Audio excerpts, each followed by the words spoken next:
Hello and welcome to Flood Facts, Myths, and Monsters.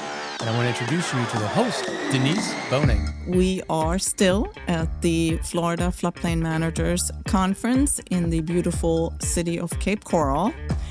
And, on the show, we talk a lot about flood facts, myths, and we've talked a lot about myths, but we haven't talked much about monsters. So now I have the pleasure of interviewing Sarah Kessler, and some of you may know you've seen her before. I've interviewed her once before, and she is on again, and she is going to talk to us about the monsters. So when I heard the name of your show, I made it my mission to figure out some monsters to present. And so today I am going to talk about the horrible Burmese python. Oh my gosh, I can't wait. This is great. So I would say most Floridians, certainly people in South Florida, know that Burmese pythons in the Everglades and South Florida wetlands is a problem. So I don't, but I don't know if many people know how they got there.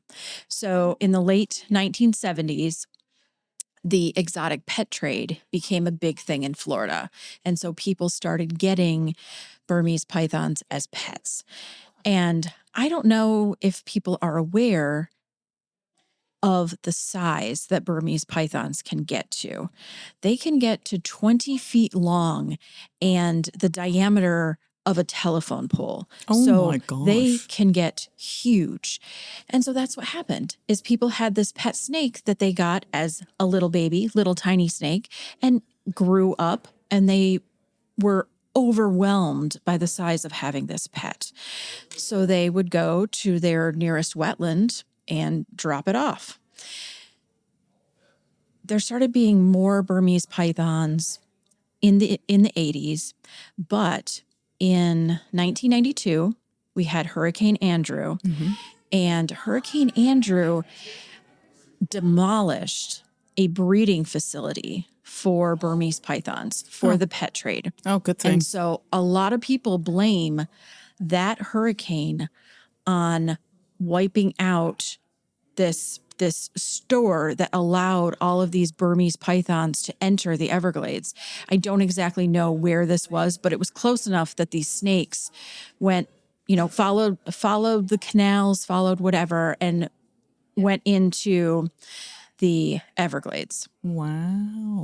I never knew that. So each female python can have, can birth up to 50 to 100 snakes every single year. Oh my So gosh. that in itself, I think, is a horrible monster statistic. Like yes. that is, oh my goodness. That's a lot of That's snakes. a lot of snakes. That's a lot of snakes. That's crazy. So when we think of like our watershed, our wetlands, and we think of all of these wonderful things we have the rabbits, we have these wading birds, we have possums and our favorite little trash panda raccoons that we love to see, Yeah. foxes, bobcats, all of those things are eaten by Burmese pythons. Oh, So this is the monster scary part of it. yes. Most of in the Everglades, especially areas that are away from humans, most of those smaller mammals are completely annihilated. Like you will not find the marsh rabbits, you will not find possums, because those Burmese pythons are living in those areas that are a little bit away from humans, Right. and you just have a void. If these pythons are eating all these smaller animals, they're going to end up running out of a food source. So where do they go then? Are they then traveling further out of the Everglades to go into more another neighborhood, let's say, where they have their food source and could potentially encroach on residents? Absolutely. And that's where we get into a lot of when we talk about the floods and water's everywhere is connected. So as they run out of food source in this way, they'll just follow the canal to the next area. The Everglades are an ideal habitat for them. It's warm, lots of food, but like with everything else that we have in Florida, things get pushed out farther and farther. And so they're traveling north. You're more likely to see them, in the fringe neighborhoods than you were. Many years ago, you would never, if you go to visit somewhere, you would never see a python. But now the likelihood of seeing them closer to humans, established things, is much more common. Hi, my name is Steve Boning, President of Coastal Waterways. For over 15 years, our firm has provided engineering, floodplain management, and resiliency services within a coastal and marine environment. Our services include natural and hardened shoreline stabilization and restoration, dredging and marine structure engineering and permitting, community vulnerability assessments, and GIS analysis and numerical modeling. We are proud to sponsor Flood, Facts, Myths, and Monsters. Now let's get back to the show. Wow, that is absolutely fascinating. I never knew that. Now, do they have any natural predators? So Burmese pythons are from China. So in China, they do have ways to control them with natural predators.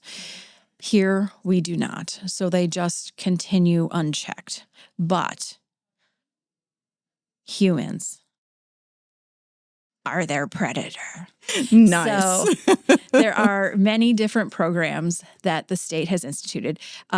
Since I think it's 2007, the state has had a program to allow humane killing and hunting of pythons.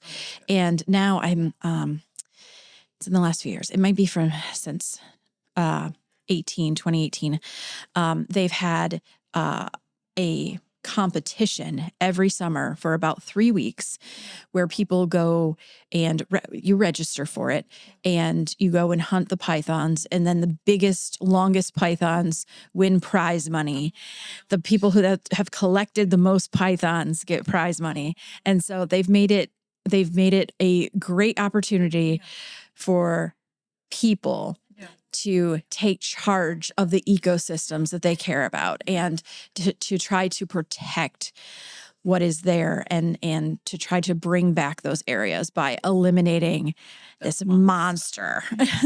I love it. That is so fascinating. I have to make sure to send this video to my son because my son loves snakes and he has a pet snake. His is a Florida king snake. Oh, pretty. And it's a really, really super pretty snake. And when he got it, it was a little baby and it's grown and grown. It is now, I think, almost 6 foot long. And it's pretty, it's a pretty thick snake. And he, consistently had to buy a bigger tank and a bigger tank. So now he's working on the last tank just to fit it in. So, but at least his is it truly is a pet. It is not a, python or anything like that. But I do remember years and years ago, we used to go to the springs and we were swimming in the springs. And I think that must have been like 15 years ago or so. And there was other people in there and there was a person there who had a baby. I don't know if it was a python. I think it was a boa. Mm-hmm. And a little one. It was only this small. And I was wondering, do you really realize how big that snake is going to get? And do you have it or are we going to find it in the neighborhood one day? So very interesting with these pythons. My goodness, I tell you. So we might have to go out hunting. Yeah. Yeah, we can have an FFMA hunt team. Exactly, that's it. Get some of those monsters. Right, I love it. Well, thank you so much, Sarah. That was so interesting. I love it. My pleasure. This has been really fun. Yeah. Finding these monsters to be able to share with everyone. I know, I love it. Well, thank you so much and enjoy the rest of your conference.